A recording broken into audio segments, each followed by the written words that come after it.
And to help unpack this, I'm joined live on the news by a security expert, Ojo Barrow Michael. Good morning. Glad to have you join me. If you could, please help unmute your device. Could you help us unmute your device so we can hear you?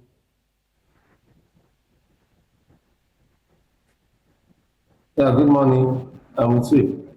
All right. Let me kick off by asking you what your thoughts are on the presidency saying there should be no payments whatsoever to kidnappers. First of all, I will just sympathize with the family of the victim of what's happening in Kaduna State. And while sympathizing with them, I just laugh at times with the security situation happening in our country. The primary responsibility of a government is to secure the life and property of the citizen. And in case where a citizen is being kidnapped, and kidnap has become a blooming business in our country today, especially in the north, a call for a state of emergency. So for the president to rule out payment of ransom, I'm sure something must have been in place before we can be able to rule out to tell people that okay, they should not pay ransom when their loved one have been arrested. There must have been a standard that you want the people to live. The government themselves must have lived up to the expectations. All these things that are happening are not just happening by mistakes. This has become a regular occurrence.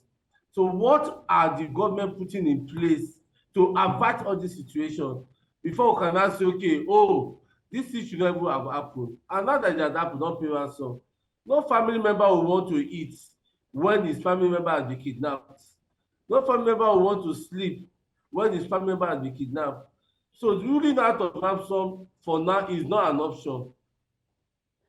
Okay, so the presidency needs to review that thought and look at the primary reason for this kidnapping. What has led to this thing? How can this thing be prevented? So as you know, God, people should know nobody is willing to be paying ransom. No family is so rich enough that will assume that okay, paying ransom is the best option that they want to be doing or how they want to be spending their money. So I'm sure the presidency needs to really review that rule. Do you think we have all it takes when it comes to political will or the apparatus in dealing with insecurity in the country? I was speaking on this station recently and I laugh when we talk about the security situation in Nigeria. We are in a country whereby we don't value the life of our citizen. And when you don't value the life of the citizen, everything that is happening are just an after effect of a football match. They have finished the football match, Manchester and Man U have finished playing. People that watch it live have watched it live. And people that are watching the after the match are watching after the match. Every time we see security, we see insecurity happening across our country, we now want to look at what should we do? What should we do? This thing will keep continuing. Okay, imagine what happened in Kaduna in February. People were kidnapped. About 16 people were kidnapped in February. The same Kaduna State. Later in March, first week of March, another 61 people were kidnapped. What caused those people to be kidnapped? What are those things that were not done? What are the things that need to be done? I remember the interview that was being done by one of the the community leader in Karuji local government.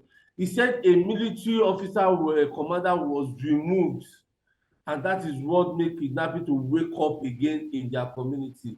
So this issue of kidnapping has gone beyond government rulings out. There is more to it.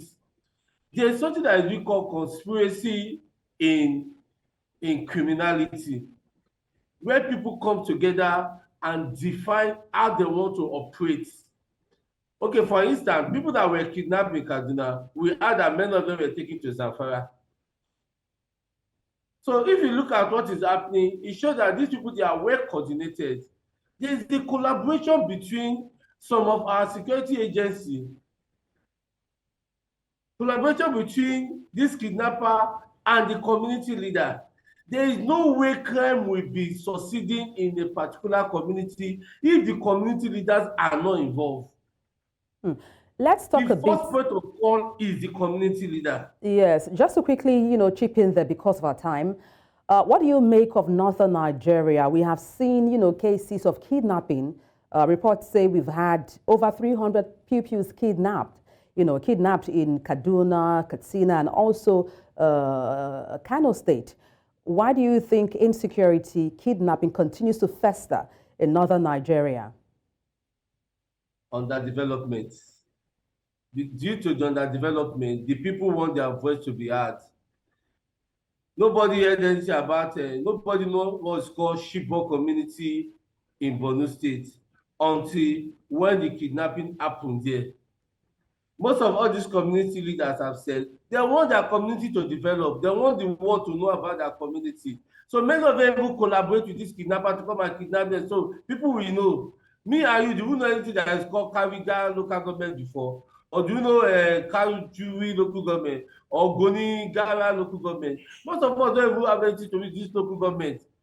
So most of because the underdevelopment in this local government, the community people want their voice to be heard. They want the government to give them attention. They want the international community to give them attention. So many of them will collaborate.